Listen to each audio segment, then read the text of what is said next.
rapaziada, chegando aqui no nosso grande parceiro do Sebo X, parceria com o Museu da Pelada, Paulo Roberto Andel, que é uma máquina de editar livros, lançar livros. Hoje ele está lançando mais dois de sua autoria, Passion Libertadores e A Alma Aflita das Ruas. Já estamos escutando um burburinho ali, pessoal falando de futebol, adoramos o Sebo X, agora está com 2 salas, vamos lá ver quem está aí.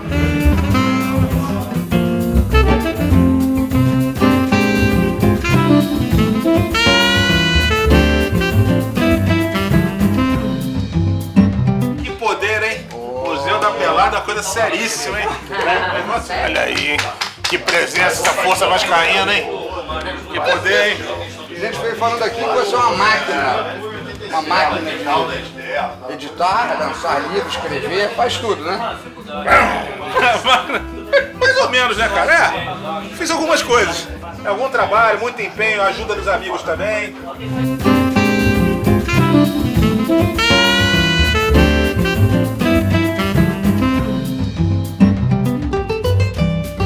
Chegamos aqui agora na outra sala, porque são muitas salas, né, Sebo X. A expansão não para. Olha aí, as novidades do mercado. Passion Libertadores, o livro que conta a história do Fluminense campeão da América, né, recém-conquistado em 4 de novembro, então tá a história toda aí. Com uma turma da pesada que me ajudou também, né? Posso dar o jabá geral? Então vamos lá. Deve dar. Marcelo Savioli, Marcelo Diniz, Robertinho Silva, Edgar FC, Tarcísio Tertuliano Paixão, TTP e Didu Nogueira, nosso craque do samba, que também colaborou com as Crônicas Espertas, além de 2 participações, Vinícius Gama, da Super Rádio Topi, querido amigo, e Ricardo Mazella, que é ídolo tricolor, super narrador. Esse você também está aproveitando para botar aqui no bolo, né? Esse aqui, cara, Fluminense Cotidiano, eu não fiz com lançamento, ele saiu no começo do ano, e ele é uma coletânea de crônicas através dos tempos, navegando por histórias que não necessariamente os tricolores conhecem bem, elas quase ninguém conhece bem.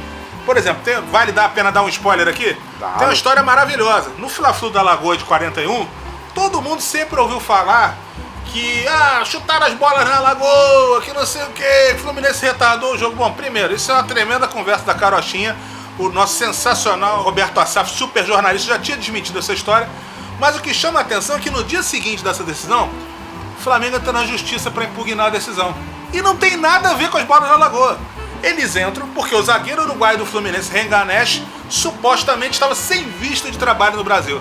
E aí o Flamengo, durante uma semana isso se arrastou, porque o Flamengo queria anulação do jogo, mas acabou perdendo por 7-0. E aí o Fluminense foi campeão de fato e de direito. É isso. Sensacional. Agora também tem um aqui cotidiano, Rio de Janeiro. A Alma Aflita das Ruas.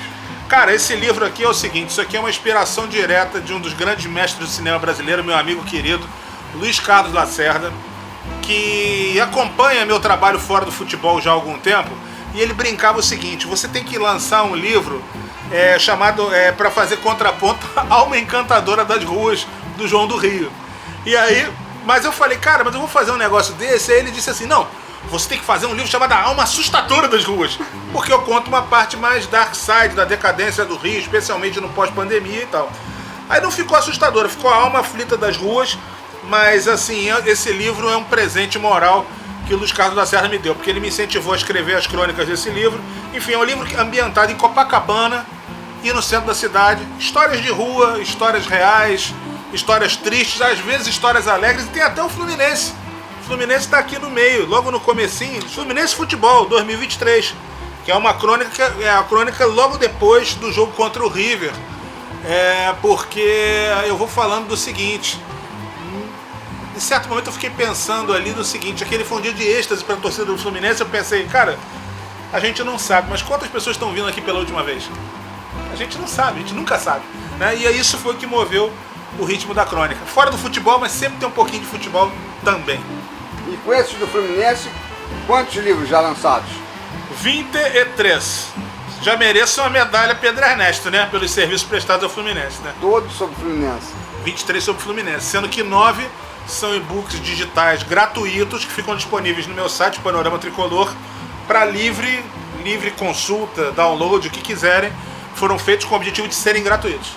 Agora, esse da Libertadores, o que você destaca, assim? Qual foi o ponto que o Acho coração bateu? Acho que o que vai ficar para sempre são as duas grandes vitórias sobre os argentinos, né? A goleada sobre o River no Maracanã, que foi uma noite de êxtase, imagina, o River era um dos maiores clubes do mundo.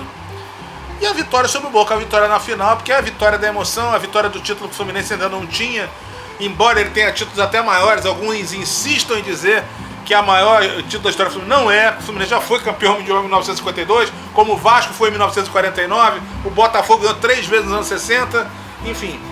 Mas é um título fantástico, faltava a galeria do clube, aí eu posso concordar, é o maior título do Fluminense no século XXI e vai ficar eternizado, né? E assim, senti até um certo orgulhinho, chefe, eu vou dizer por quê.